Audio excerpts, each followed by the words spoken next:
What's going on, people? Uncle Hotep back at it again. Happy Monday. Hope everyone's doing okay. Hotep's been told you Thursday at 8. Uncle Hotep and Hotep Jesus.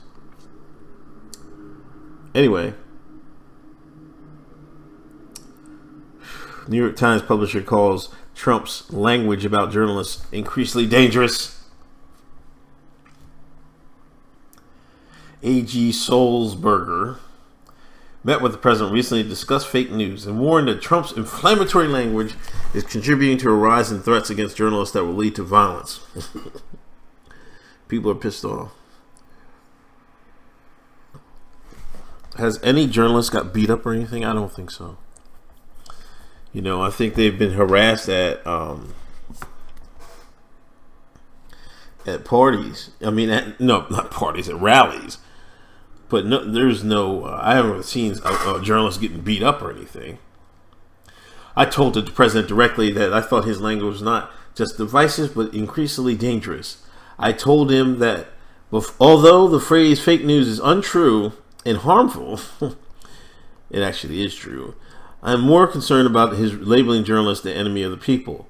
I warned his inflammatory language is contributing to a rise in threats against journalists that will lead to violence.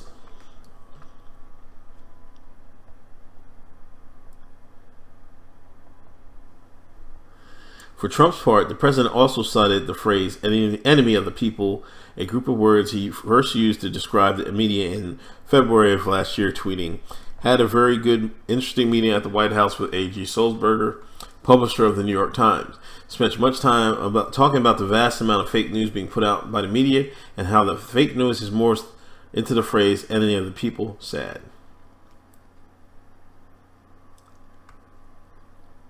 So that was kind of a little clever backtrack, I think. Saying that, how that fake news is morphed into this phrase enemy of the people. You know, but or is the press the enemy of the people?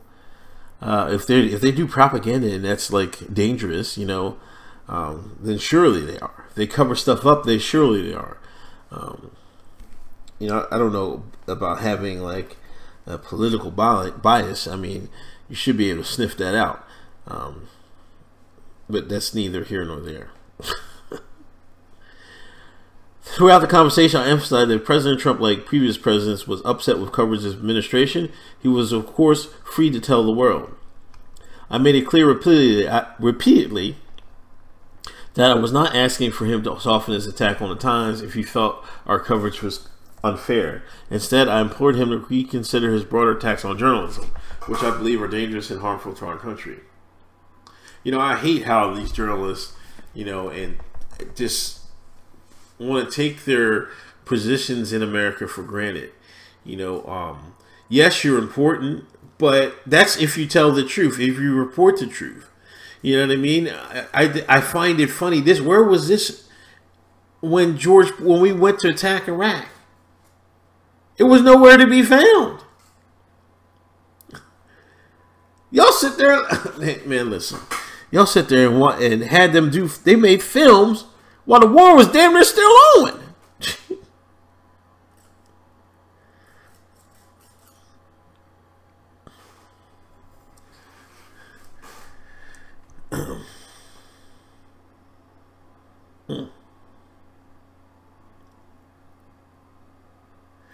This is Trump tweeted. 90% of media coverage of my administration is negative, despite the tremendously positive results we are achieving. It's no surprise that confidence in the media is at an all-time low. I mean, that's another thing. If the media is coming out and saying this, and this, but everybody else is like, well, it's not that bad out here, then, you know, they're not being truthful. I will not allow our great country to be sold out by anti-Trump haters in the dying newspaper industry. No matter how much they try to distract and cover it up, our country is making great progress under my leadership, and I will never stop fighting for the American people. As an example, the failing New York Times and the Amazon Washington Post do nothing but write bad stories, even on positive achievements, and they will never change. I mean, he's true about that. That President 4-5 is exactly correct. You know, they won't give him any positive press because they can't afford to, because if they do, if they do, that makes 2020 even less. It might bury him. You know what I mean? It might bury him. You know, the Democrats. You know what I'm talking about. Because if the country and the economy is everything is doing well, then you know, everybody's gonna be like, hey man, let's stick with the ship, man. Let's ride. Let's go. I'm gonna ride with them. That's what people say in the hood. In the African American, the Akata, the shine culture, they'd be like, I'm gonna ride with them. I'm riding with them because, you know, we see what's going on. This is just the newspapers getting a little.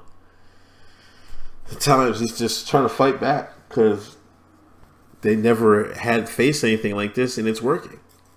You know, people are calling out the media left and right, as they should. Anyway, this is Uncle Hotep. I'll talk to y'all later. Peace.